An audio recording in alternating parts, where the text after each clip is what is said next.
अगर आप शेर व शायरी का शौक रखते हैं, गज़लें सुनते हैं, तो एक गज़ल आपने ज़रूर सुनी होगी। यही आगाज़ था इनका, यही अंजाम होना था। इन्हें बर्बाद होना था, इन्हें नाकाम होना था। यूं तो ये गज़ल ज़िंदगी के उतार चढ़ाव, प्यार में मिलने वाले धोखे और तकदीर के खेल को बयां करती हैं, लेकिन इसके शब्द इतने तक ही सीमित नहीं हैं। गज़ल के बोल जिस एक मुल्क पर अक्षरशः लागू होते हैं, वो है पाकिस्तान। कैसे? आपको बताते हैं। पहले बात पाकिस्तान के कायद आज़म कहे जाने वाले जिन्ना की। कहानी शुरू करते हैं जिन्ना के निजी जीवन से। बात है 1916 की। गर्मियों का मौसम था। मशहूर कारोबारी और जिन्ना के दोस्त सर दिशा पेटिट ने भविष्य के कायद आज़म कहे जाने वाले यानी जिन्ना को दार्जिलिंग घूमने और अपने समर हाउस पर आने का न्योता दिया। जिन्ना दार्जिलिंग पहुंच गए। वहां उनकी मुलाकात दिनशा की 16-17 वर्ष की नाबालिग बेटी रतनबाई उर्फ रत्ती से हुई। रत्ती बहुत आकर्षक, शिक्षित, तेज तर्रार और स्वतंत्र विचारों वाली महिला थी। इसलिए पहली मुलाकात में ही जिन्ना के दिलो दिमाग पर छा गई। खास बात यह थी कि उस समय जिन्ना की उम्र 40 वर्ष थी। अगर रत्ती की उम्र 17 वर्ष माने तो वो जिन्ना से लगभग 23 साल छोटी थी। रत्ती भी जिन्ना से खासी प्रभावित थी। दोनों के बीच उम्र का फासला था, लेकिन फिर भी कानों में प्यार की छोटी छोटी घंटियां बज चुकी थी, दिलों में जगह बन चुकी थी। जिन्ना ने जब अपने पारसी दोस्त दिनशा से इस रिश्ते की बात की तो उन्होंने अंतरधर्मीय विवाह पर अपनी पॉजिटिव राय दे दी। इसके बाद जिन्ना ने तपाक से सर दिनशा से उनकी बेटी का हाथ मांग लिया। इस प्रस्ताव को सुनते ही दिनशा आग बबूला हो गए। उन्होंने न सिर्फ जिन्ना को घर से निकाला बल्कि सारे संबंध भी तोड़ दिए। लेकिन अब हो ही क्या सकता था। रत्ती राजी थी। जिन्ना हर कीमत पर अपना प्यार हासिल करना चाहते थे। रास्ते का रोड़ा रत्ती की उम्र बन रही थी। इधर रत्ती के पिता ने कोर्ट से एक कानूनी आदेश हासिल कर लिया। इसके तहत रत्ती के बालिग होने तक जिन्ना को उनसे किसी भी तरह का संपर्क रखने या फिर मिलने पर पाबंदी लगा दी गई। जिन्ना ने कानून का सम्मान करते हुए चुपचाप रत्ती के बालिग होने का इंतजार किया। जैसे ही रत्ती बालिग हो गई, जिन्ना ने उनका धर्म परिवर्तन करवाकर निकाह कर लिया। निकाह के बाद रत्ती का नाम मरियम बाई रखा गया। कहा यह भी जाता है कि अगर जिन्ना सिविल मैरिज करते तो उन्हें मुस्लिम समुदाय का राजनीतिक नेतृत्व छोड़ना पड़ सकता था और इसीलिए उन्होंने निकाह को चुना। आप देख रहे हैं ना, जिस प्यार में लोग तख्त और ताज को भी ठोकर मार देते हैं, उस प्यार में भी जिन्ना ने अपनी राजनीतिक महत्वाकांक्षा का भरपूर ध्यान रखा। बहरहाल इस अंतरधर्मीय विवाह ने पूरे बॉम्बे और पारसी समुदाय में हड़कंप मचा दिया। शादी के शुरुआती कुछ साल बेहद खूबसूरत रहे। दोनों बॉम्बे की पार्टियों की जान हुआ करते थे। साल 1919 में एक बेटी हुई। नाम रखा गया दीना। दीना ने जब एक गैर मुस्लिम पारसी युवा नेविल वाडिया से शादी करने की इच्छा जाहिर की, तब जिन्ना ने इसका कड़ा विरोध किया। इस पर दीना ने कथित तौर पर अपने पिता से सवाल किया था कि उन्होंने खुद एक पारसी महिला यानी कि रतनबाई से शादी क्यों की थी। खैर, धीरे धीरे जिन्ना भारतीय राजनीति और अपनी वकालत में व्यस्त होते चले गए। ये तो आप जानते ही हैं कि मोहम्मद अली जिन्ना शुरुआत में एक उदारवादी और हिंदू मुस्लिम एकता के राजदूत माने जाते थे, लेकिन समय के साथ उनकी राजनीति में एक बड़ा बदलाव आता चला गया। इतिहास की समझ रखने वालों के मुताबिक 1937 के प्रांतीय चुनाव में मुस्लिम लीग के खराब प्रदर्शन ने जिन्ना को अपनी रणनीति बदलने पर मजबूर कर दिया। उन्होंने मुस्लिम पहचान की राजनीति को तेजी से अपनाया। लौटते हैं जिन्ना के निजी जीवन की ओर। व्यस्तता की वजह से जिन्ना रत्ती को समय नहीं दे पा रहे थे। इधर जिन्ना की बहन फातिमा और रत्ती के बीच अनबन बढ़ती जा रही थी। धीरे धीरे रत्ती डिप्रेशन और नशे के दलदल में गिरती चली गई। 20 फरवरी 1929 को रत्ती ने अपने जन्मदिन पर आखिरी सांस ली। जब रत्ती का निधन हुआ तब जिन्ना दिल्ली में थे। मौत की खबर पाकर वो आनन फानन बॉम्बे पहुंचे, जहां रत्ती को दफनाया जा रहा था। तब इतिहास में पहली और आखिरी बार जिन्ना को सरेआम बच्चों की तरह फूट फूट कर रोते देखा गया। जिन्ना ने इसके बाद कभी दूसरी शादी नहीं की। वैसे जिन्ना की पहली शादी 1892 में रिश्ते की बहन एमी बाई से हुई थी, जो शादी के 1 साल बाद ही गुजर गई। जैसा जिन्ना का निजी जीवन था, वैसा ही सार्वजनिक जीवन भी। दुनिया जानती है कि राजनीतिक रूप से कट्टरपंथ को बढ़ावा देने वाले जिन्ना निजी जीवन में खासे मॉडर्न ख्याल के थे। इस्लाम में हराम माना जाने वाला सूअर का मांस उन्हें खूब पसंद था।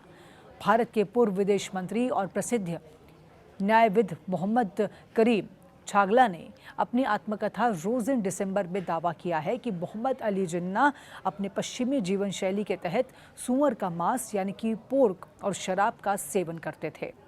पाकिस्तान के गठन से पहले अल्पसंख्यकों की सुरक्षा की वकालत करने वाले जिन्ना बाद में अपने ही बनाए देश के कट्टरपंथियों के दबाव में भी आ गए थे।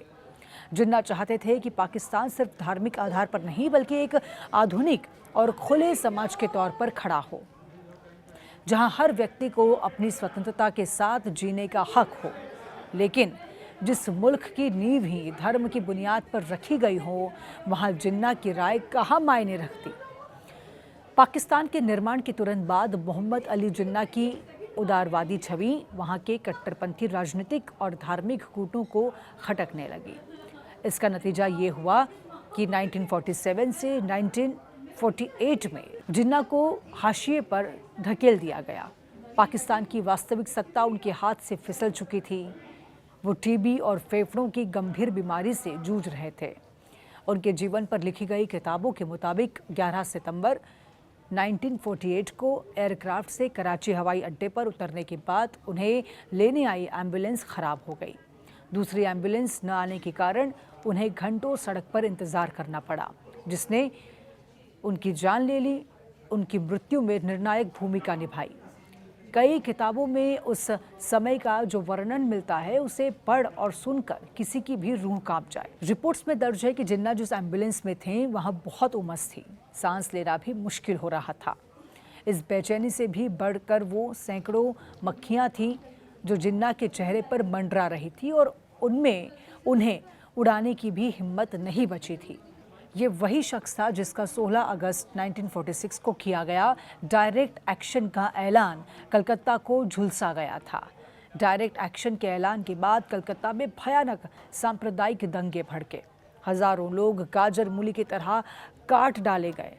अब चूंकि नींव ही इमारत की उम्र तय करती है और इसीलिए कायदे आजम कहे जाने वाले जिन्ना की मौत ने उस मुल्क की दिशा तय कर दी थी। जिन्ना की मौत के बाद पाकिस्तान की बागडोर संभालने वालों ने कठमुल्लाओं, आर्मी और अमेरिका के आगे सरेंडर कर दिया। उन्हें खुली छूट दे दी। दुनिया जानती है कि पाकिस्तान के कई धार्मिक संस्थान विदेशों में रहने वाले पाकिस्तानी प्रवासियों और मुस्लिम समुदाय से ज़कात, सदका और दान के रूप में धन प्राप्त करते हैं और उनसे दहशतगर्द तैयार करते हैं, जिनका इस्तेमाल 1950 के दशक से शीत युद्ध से लेकर 1980 के दशक में सोवियत संघ के खिलाफ मुजाहिदीन के तौर पर किया जाता रहा है। आर्मी के जनरल लोकतंत्र को अपने फौजी बूटों से रौंदते रहे हैं। पाकिस्तान के कई राजनीतिक विश्लेषकों, इतिहासकारों और नागरिक समाज के एक बड़े वर्ग का मानना है कि सेना ने प्रत्यक्ष या फिर अप्रत्यक्ष रूप से लोकतांत्रिक संस्थाओं को कमज़ोर कर दिया। 1958 में फील्ड मार्शल अयूब खान, 1969 में जनरल याना खान, 1977 में जनरल जिया उल हक और 1999 में जनरल परवेज़ मुशर्रफ ने जिस तरह चुनी हुई सरकार को हटाकर सत्ता हासिल की, उसे बताने की ज़रूरत नहीं। एक लाइन में समझिए कि पाकिस्तान के सेना प्रमुख ने किसी भी निर्वाचित प्रधानमंत्री को अपना कार्यकाल पूरा नहीं करने दिया। पाकिस्तान में सेना सिर्फ देश की रक्षा तक सीमित नहीं है। पाकिस्तानी सेना एक बहुत बड़ा कमर्शियल और बिजनेस साम्राज्य है। संसद में पेश किए गए आधारिक आंकड़ों के अनुसार पाकिस्तानी सेना 50 से अधिक बड़ी व्यावसायिक कंपनियों का संचालन और नियंत्रण करती हैं।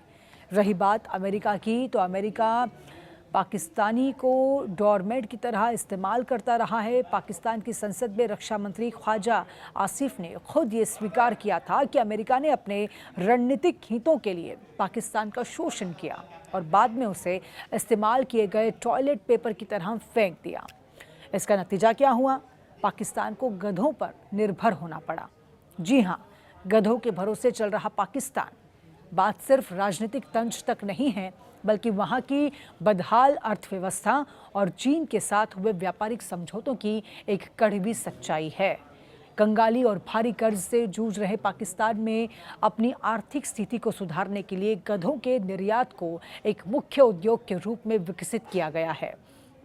इसीलिए अगर हम ये कहें कि गधों की आबादी के मामले में पाकिस्तान दुनिया के शीर्ष देशों में शामिल है, तो इसका दूसरा अर्थ न निकाला जाए, बात विशुद्ध रूप से डोंकी की हो रही है, तो पाकिस्तान में गधों की संख्या लगातार बढ़ रही है और यह आंकड़ा 60 लाख को पार कर चुका है। गधों के निर्यात से पाकिस्तान हर साल चीन से लगभग 30 करोड़ अमेरिकी डॉलर कमा रहा है। पाकिस्तान सरकार गधे के मांस, खाल और दूसरे उत्पादों के निर्यात के जरिए अपनी डगमगती अर्थव्यवस्था को सहारा देने की कोशिश में जुट चुका है। वैसे धार्मिक और नैतिक तौर पर पाकिस्तान में इस फैसले का भारी विरोध भी होता रहा है, चूँकि इस्लाम में गधे का मांस हराम माना जाता है और इसीलिए स्थायी व्यापार मंडलों को डर है कि कहीं निर्यात की आड़ में चोरी छिपे ये मांस पाकिस्तान के घरेलू बाजारों में न बेच दिया जाए। वैसे इस मसले पर आपकी क्या राय है? कमेंट बॉक्स में हमें ज़रूर बताइएगा। बाकी खबरों के लिए जुड़े रहिएगा न्यूज़ 18 इंडिया के डिजिटल प्लेटफॉर्म से। मैं हूं सुरभि शिरपुरकर और स्क्रिप्ट लिखी थी जयशंकर ने। नमस्कार।